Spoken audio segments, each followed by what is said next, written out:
I left Mexico on good terms with Paco Alonso, who's the owner of EMLL, and I've always had a good relationship with Antonio Pena, who's always encouraged me to go to his group. But I went back to where I was comfortable and established my name, and started working with CMLL again, and just taking shows here in the States.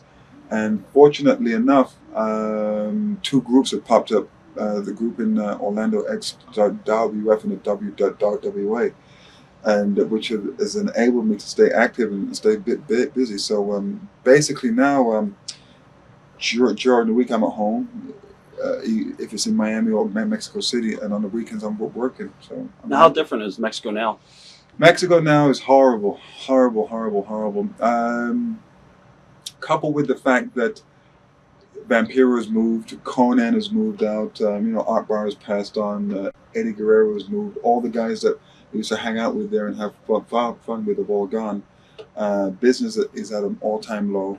The couple of months that I started wrestling there, the dates that I actually got from the company were maybe 2 or 3 days a week, whereas before I was wrestling 10, 12 times a week. But due to the name that I established, I'm able to get what they call outside shots. So I'm staying a bit busy, but obviously the money isn't the same as it was.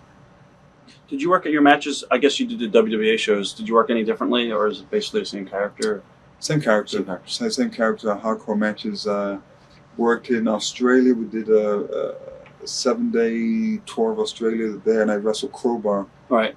every night. We did the pay-per-view from Sydney, Australia, where I went through. This was his idea, because if it was up to me to finish, would have been a schoolboy. But he had this great idea to put me on 2 tables, climb the jumbotron, and dive off, and it was just a tremendous finish. And thank God neither one got hurt. The XWF, what is that like? That's Jimmy Hart's promotion you just talked about. After having so many years in this business, I have a tendency now not to believe anything until I see it. And they had the maiden tapings in November, which were in Orlando. And just going there and seeing the talent, not only the talent, but the amount of talent that they had there. I was very, very impressed, and I could tell right off the bat that this guy, Ludd, was serious. And my old friend Brian Nobbs, he was the one that actually called me and asked me if I wanted to get involved. And when you go there and you see guys like Piper and Sable and the Road Warriors, Kurt Hennig, Bobby Heenan, Mean Gene, even the man himself showed up, Hogan. I know this guy's serious. It's just a matter of him being able to land the right TV deal to give these guys a break. So I don't know if you're familiar with Dave Meltzer, and he called one of your matches. I think he did on Thunder with Sean O'Hara, one of the worst matches of the year. How do you feel about like the Sheets and critics? Sheets, I mean, it's I met Dave once, and the match with Sean O'Hara definitely wasn't one of the worst matches of the year, because I've had some matches that are brutal. I'll be the first to tell you, but Sean is he's got a lot of potential. He's huge. He's impressive. He's high impact. But the Sheets, I take him with a grain of salt, because it's hard for a writer to interpret how a wrestler has to work with somebody you've never worked with.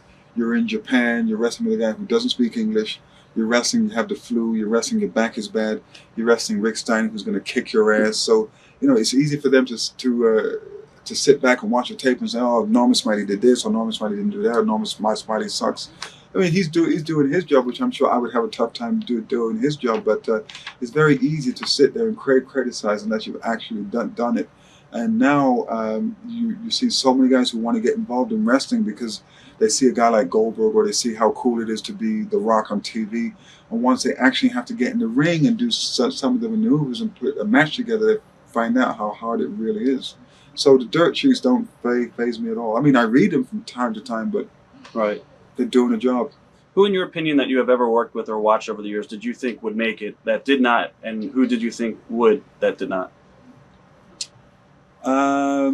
Off the top of my head, I would say, oh Lord, I'm talking about maybe a couple of local guys in Florida. There was a guy that I started out with, a guy called Bob Cook, who was a very, very good heel, and he was from Tampa, but he didn't make it. I have a very good friend of mine, and now lives in Nashville. His name is Barry Houston, who used to do jobs for he did jobs for both the WWF and World Championship Wrestling, didn't make it.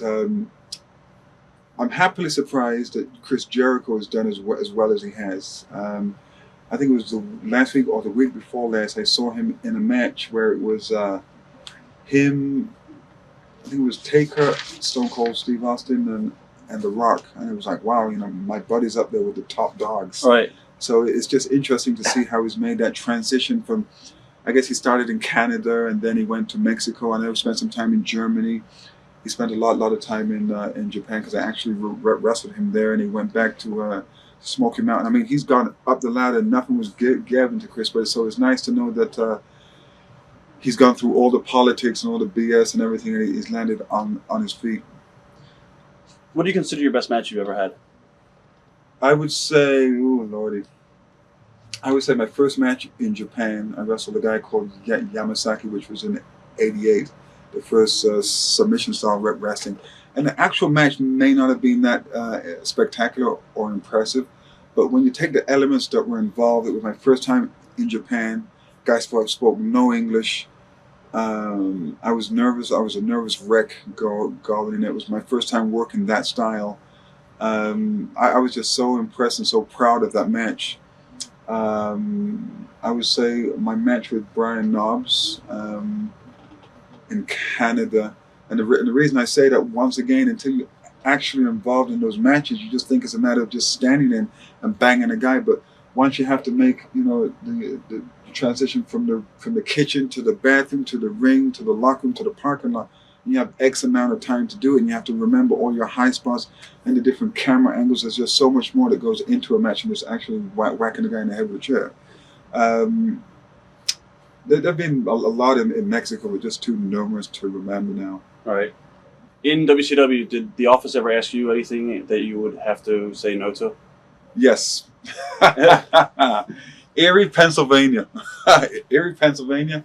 I had an outside hardcore match, right, which I wasn't happy about because it was snowing.